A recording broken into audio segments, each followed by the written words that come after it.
Islam came to England before there was England. You may be thinking, what am I talking about? I'm going to share something very powerful with you today.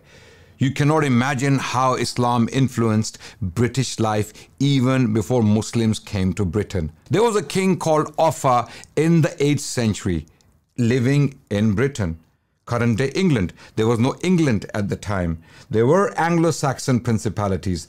Anglo-Saxons were spread out throughout British territory in current day England, and there were some small principalities of the Anglo-Saxons, right? One of them was called Mercia.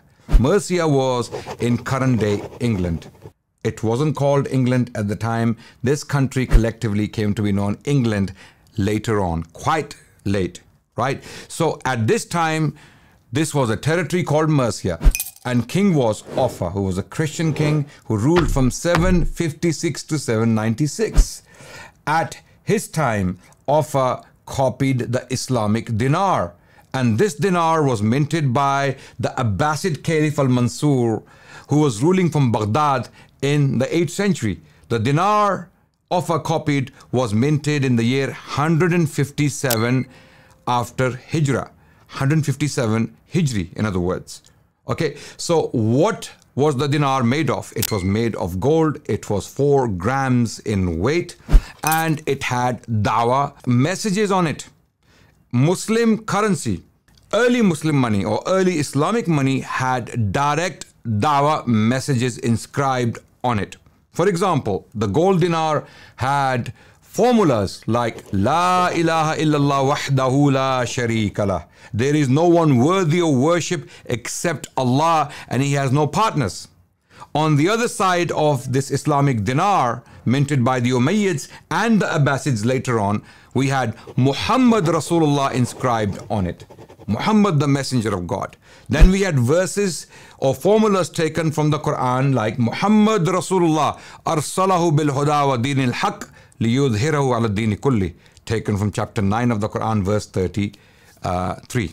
So brothers and sisters, on the Islamic dinars we had dawah messages inscribed for the Muslims to see, so that the Muslims are reminded that this is sacred currency. This is a trust from Allah.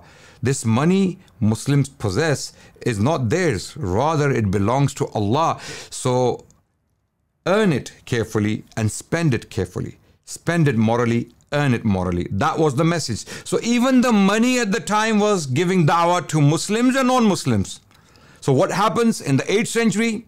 Because the Abbasid dinar was the best currency in the world due to the purity of gold, it was readily accepted by international markets, or in international markets at that time. You can call it the dollar of the day. So the Mediterranean trading markets in the Mediterranean region, where European traders were coming to trade with the Muslims, there was cross-pollination of ideas, influences, religions at that time between the Muslims and the Europeans.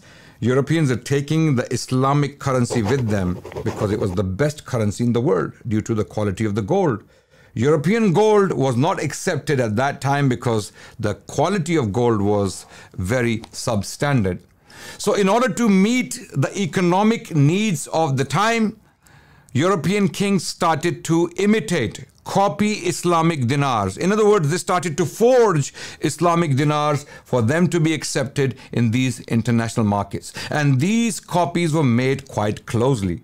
The money makers of European kings did a good job. If you look at this coin right now, this coin can be found in the British Museum.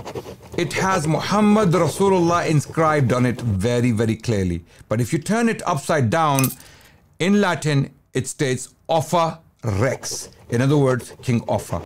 So this coin is a copy of an Abbasid dinar made in England, made in Britain in the 8th century at the orders of King Offa by his money makers.